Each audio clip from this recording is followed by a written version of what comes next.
selamat pagi adik-adik. Apa kabarnya?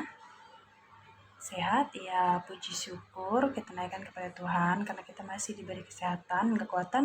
Nah, di sini kita akan memulai pembelajaran kita dan melanjuti materi kita pada minggu lalu. Nah, sebelum kita memulai pembelajaran kita, mari kita bersatu di dalam doa. Lipat tangannya, tunduk kepala, dan tutup mata. Kita berdoa. Bapa, terima kasih Tuhan atas nafas kehidupan yang telah Tuhan nyatakan di dalam kehidupan kami. Terima kasih Tuhan karena Engkau telah memberkati tidur nyenyak kami pada malam hari tadi, sehingga kami boleh bangun kembali pada pagi hari ini untuk memulai pembelajaran kami. Ya Tuhan, kami mohon berkatilah pembelajaran kami ini dari awal, pertengahan, hingga berakhirnya nanti. Kiranya Engkau memberkati murid-muridku, kiranya mereka dapat memahami, mengerti apa yang hamba-Mu sampaikan. Terima kasih Tuhan, hanya ke dalam tangan pengasihan-Mu kami berdoa dan mengucap syukur. Haleluya, amin. Nah, baik, di sini kita akan lanjut pembelajaran kita, yaitu masuk dalam pembelajaran 4. Di sini juga terdapat ayat Alkitab, yaitu dari kitab Kisah Para Rasul, ayat yang ke-8. Pasal 8 ayat yang ke-26 sampai 40 dan 2 Timotius pasal 3 ayat yang ke-14 sampai 17. Nah, dalam slide berikut itu ada manfaat membaca Alkitab. Nah, di sini kita bisa melihat manfaat dari membaca Alkitab. Ya, di sini ada 7. Yang pertama yaitu firman Tuhan membawa kita pada keselamatan sejati.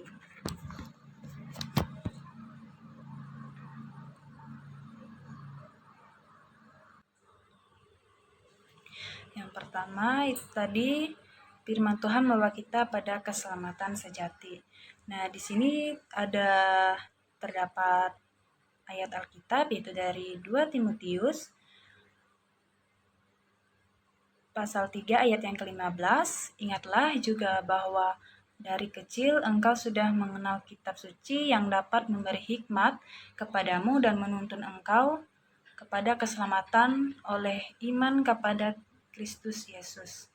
Dan ada juga dalam kitab Matius pasal 4 ayat yang ke-4, yaitu tetapi Yesus menjawab, ada tertulis, manusia hidup bukan dari roti saja, tetapi dari setiap firman yang keluar dari mulut Allah. Nah, maksud dari firman Tuhan membawa kita pada keselamatan sejati dalam Alkitab membantu kita untuk mendapatkan keselamatan. Nah, ingat bukan Alkitab memberi keselamatan. Alkitab hanya memberi jalan untuk meraih keselamatan tersebut. Hanya Allah sendiri yang mampu memberikan keselamatan bagi kita, namun kita perlu mengenal Allah terlebih dahulu untuk memperoleh iman kepada Kristus Yesus. Nah, itu sebabnya kita perlu membaca Alkitab setiap hari. Alkitab mampu memberikan kita kehidupan rohani melalui keselamatannya. Nah, yang kedua, firman Tuhan menguatkan kita dari cobaan. Di sini juga terdapat dalam kitab 1 Yohanes pasal yang kedua ayat yang ke-14. Aku menulis kepadamu, hai anak-anak, karena kamu mengenal Bapa. Aku menulis kepada kamu, hai Bapa-bapa, karena kamu mengenal Dia yang ada dari mulanya. Aku menulis kepada kamu, hai orang-orang muda, karena kamu kuat dan firman Allah diam di dalam kamu, dan kamu telah mengalahkan yang jahat. Nah, maksudnya di sini Alkitab ditulis untuk memberikan kekuatan kepada kita dalam mengalahkan kuasa jahat. Setiap pencobaan yang ada dapat kita patahkan melalui kebenaran firman Tuhan. Ini seperti manfaat membaca Alkitab setiap hari yang Yesus lakukan ketika dicobai di padang gurun. Nah, setelah puasa 40 hari, 40 malam. Hal ini juga dapat kita lakukan ketika kita membaca dan merenungkan firman Tuhan setiap hari. Firman Tuhan khususnya dalam ayat Alkitab untuk memotivasi hidup, membuat kita mampu melewati setiap cobaan yang datang pada kita seberat apapun itu. Dan yang ketiga, firman Tuhan meneguhkan iman kita tentang keselamatan dan hidup kekal yang sudah kita terima. Dalam ayat 1 Yohanes pasal 5 ayat yang ke-13, semuanya itu kutuliskan kepada kamu, supaya kamu yang percaya kepada nama Anak Allah tahu bahwa kamu memiliki hidup yang kekal. Kita sebagai orang Kristen, tentu kita tahu bahwa Yesus datang memberikan keselamatan dan menjanjikan hidup kekal setelah kematiannya. Semua orang Kristen tahu akan hal ini, tetapi tidak semua orang Kristen yakin akan hal itu. Minimal mereka tidak yakin bahwa mereka sudah mendapatkan keselamatan tersebut.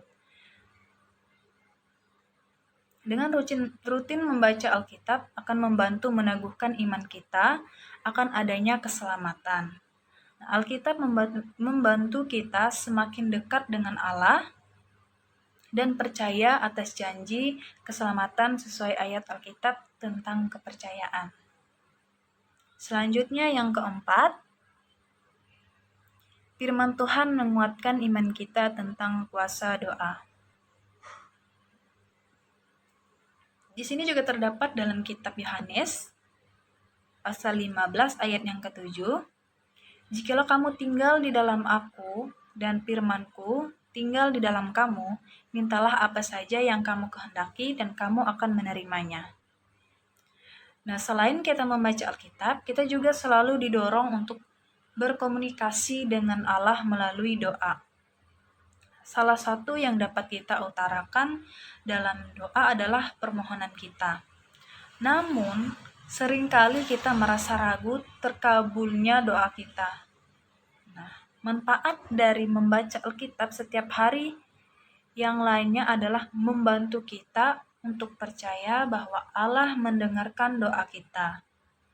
Dan Ia berjanji akan memberikan kita apa yang kita minta dan kita percaya bahwa Ia akan menepatinya. Selanjutnya, yang kelima, firman Tuhan membantu kita untuk menjadi semakin serupa dengan Allah. Dalam kitab Yohanes pasal 17 ayat yang ke-17, kuduskanlah mereka dalam kebenaran, firman-Mu adalah kebenaran. Dan Yohanes pasal 15 ayat yang ketiga, kamu memang sudah bersih karena firman telah kukatakan kepadamu. Dan dalam kitab Mazmur pasal 119 ayat yang ke-9, dengan apakah seorang muda mempertahankan kelakuannya bersih dengan menjaganya sesuai dengan firman-Mu. Nah, firman Tuhan yang tertulis dalam Alkitab adalah kebenaran. Ketika kita memegang kebenaran tersebut dengan rutin, membaca Alkitab dan melakukannya, kita telah menjadi orang yang dikuduskan. Kekudusan yang telah diterima sebagai anugerah dari Allah. Tentu perlu kita jaga. Pemazmur dengan jelas mengatakan bahwa kita dapat menjaga anugerah tersebut dengan berperilaku sesuai firman Allah. Kita tidak mungkin bisa tahu bagaimana kita harus berperilaku jika kita membalas membaca Alkitab. Nah, selanjutnya yang keenam, firman Tuhan mampu menyukakan hati dan memberikan damai sejahtera. Nah, di sini juga terdapat dalam kitab Mazmur pasal yang ke-19 ayat yang ke-9, titah Tuhan itu tepat, menyukakan hati. Perintah Tuhan itu murni, membuat mata bercahaya. Dan dalam Yohanes pasal 16 ayat yang ke-33, Sesuai itu kukatakan kepadamu, supaya kamu beroleh damai sejahtera dalam aku. Dalam dunia kamu menderita penganiayaan, tetapi kuatkanlah hatimu, aku telah mengalahkan dunia. Nah, firman Tuhan mampu memberikan sukacita kepada kita, bahkan ketika kita merasa kita tidak lagi memiliki harapan. Firman Tuhan juga memberikan kita damai sejahtera. Ketika kita merasakan begitu banyak masalah, nah Alkitab berisi berbagai motivasi yang nyata, bukan motivasi kosong belaka. Contohnya, ketika kita merasa patah hati, kita akan menjadi kuat dan segera pulih setelah membaca Alkitab tentang patah hati.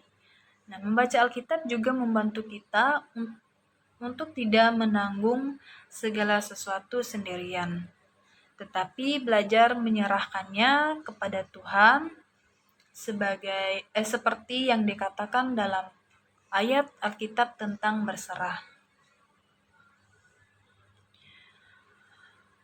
Dan yang ketujuh, firman Tuhan mampu memberikan jalan keluar dan keberhasilan.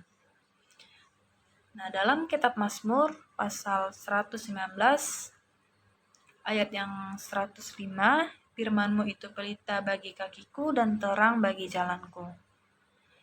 Dan juga terdapat dalam kitab Yosua pasal 1 ayat yang ke-8, janganlah engkau lupa memperkatakan kitab Taurat ini, tetapi renungkanlah siang dan malam, supaya engkau bertindak hati-hati sesuai dengan segala yang tertulis di dalamnya, sebab dengan demikian perjalananmu akan berhasil dan engkau akan beruntung.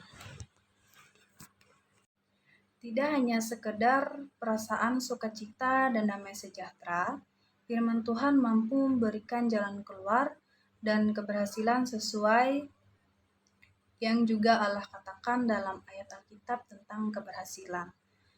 Nah, ketika kita sedang berada dalam masa kejatuhan, masa kelam kita, firman Tuhan dalam Alkitab bagaikan lampu, pelita terang yang membantu kita keluar dari masa-masa itu.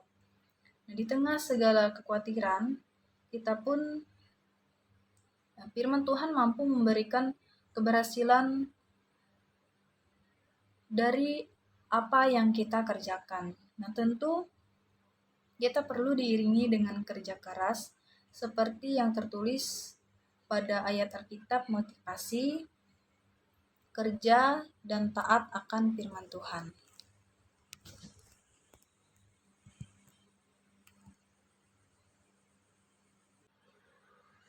Nah, slide selanjutnya, mendalami cerita Alkitab.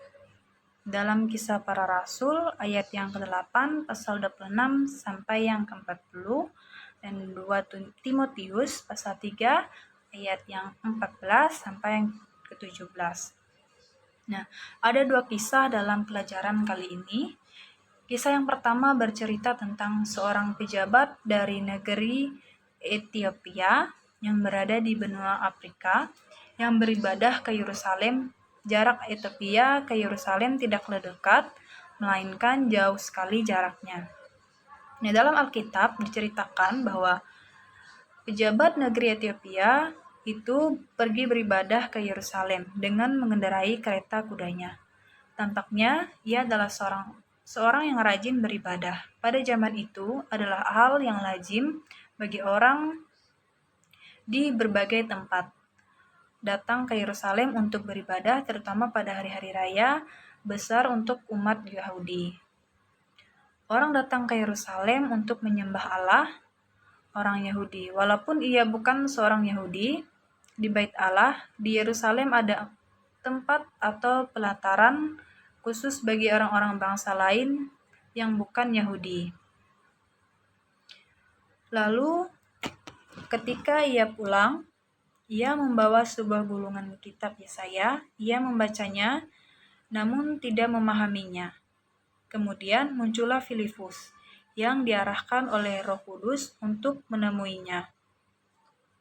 Filipus dan pejabat tersebut bercakap-cakap tentang teks yang dibaca oleh pejabat tersebut. Ia tidak memahaminya dan ia mengatakannya kepada Filipus. Rasa ingin tahu pejabat itu sangat besar, sehingga meskipun ia seorang pejabat besar di negerinya, ia tidak malu menyatakan bahwa ia tidak memiliki apa yang ia baca. Dengan rendah hati, ia mau meminta tolong pada Filipus agar diberi penjelasan tentang teks yang ia baca. Luar biasa, seorang pejabat besar mau mengakui kekurangannya dan tidak malu untuk meminta tolong. Roh Kudus menolong Filipus memberikan penjelasan kepada pejabat tersebut. Filipus menolong pejabat tersebut memahami teks yang ia baca. Dan dengan penjelasan Filipus, pejabat itu menjadi mengerti bahwa teks yang ia baca adalah tentang Yesus Kristus yang ditulis oleh Nabi Yesaya beberapa abad sebelumnya. Ia menjadi percaya kepada Yesus Kristus, dan ketika di perjalanan mereka menemukan tempatnya yang ada air, pejabat tersebut meminta untuk dibaptis oleh Filipus. Pejabat itu menemukan makna dari teks yang ia baca. Buah yang ia terima dari membaca teks kitab suci adalah keselamatan di dalam Yesus Kristus. Ia memperolehnya dan tekun membaca kitab suci. Ia tidak datang dari hal-hal yang aneh, tetapi dari ketekunan membaca dan mendengarkan firman Tuhan atau kitab suci. Nah, kemudian kisah kedua berbicara tentang seorang anak muda bernama Timotius. Sejak kecil ia rajin membaca dan mempelajari kitab suci, dibantu oleh neneknya yang bernama Lois dan ibunya yang bernama Eunike. Karena rajin membaca firman Tuhan dan mempelajarinya, Timotius pun menjadi seorang pemuda yang baik dan saleh. Ia hidup benar di hadapan Tuhan dan percaya menjadi pemimpin jemaat di kota Listra, tempat ia beribadah. Menjadi pemimpin tidaklah mudah, apalagi karena Timotius masih sangat muda, namun ia tidak membuat Timotius putus asa dalam memimpin dan mengajar jemaat agar selalu hidup menurut kehendak Tuhan dan semakin mengenal Tuhan Yesus yang mereka sembah. Timotius mengajar jemaat agar mengikuti ajaran, cara hidup, kesabaran, kasih, dan ketekunan yang dikehendaki oleh Tuhan. Nah, mengapa dapat berkata demikian? Itu karena sejak kecil ia tekun membaca kitab suci dan tidak segan mempelajarinya bersama nenek dan ibunya. Nah, itulah sebabnya setelah bertumbuh menjadi pemuda dewasa, ia dapat menolong orang untuk menemukan Tuhan Yesus dan hidup menurut firman Tuhan. Timotius berpesan bahwa dengan mengenal kitab suci sejak kecil, hal itu akan memberikan hikmat dan menuntun kepada keselamatan di dalam Yesus Kristus.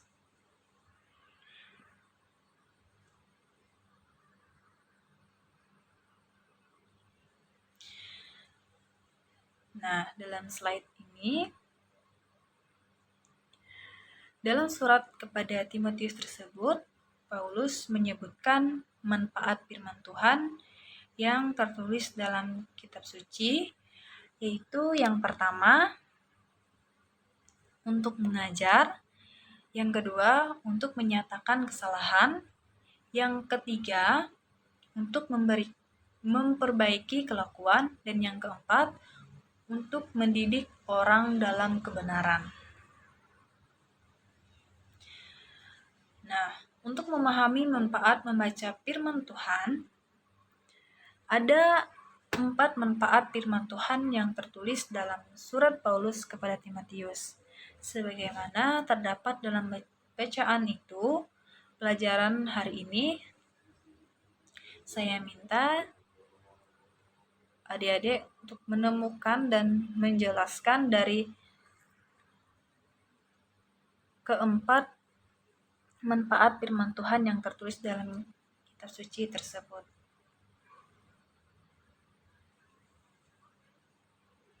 Iya, nah yang pertama itu untuk mengajar. Nah, maksudnya firman Tuhan mengajarkan berbagai hal yang menuntun pada kebaikan. Nah, contohnya firman Tuhan mengajarkan kita untuk mengasihi orang lain, tidak sombong, dan tidak berkata kasar kepada orang tua atau teman, dan sebagainya. Nah, yang kedua, untuk menyatakan kesalahan. Nah, firman Tuhan menolong mengungkapkan kesalahan-kesalahan yang kita perbuat sehari-hari. Nah, contohnya firman Tuhan menyatakan kepada kita bahwa mencuri dan berbohong itu tidak yang salah berbohong itu tindakan yang salah di hadapan Tuhan dan sesamanya. Nah, yang ketiga, untuk memperbaiki kelakuan. Nah, artinya firman Tuhan menunjukkan kepada kita kelakuan dan sikap yang perlu kita perbaiki.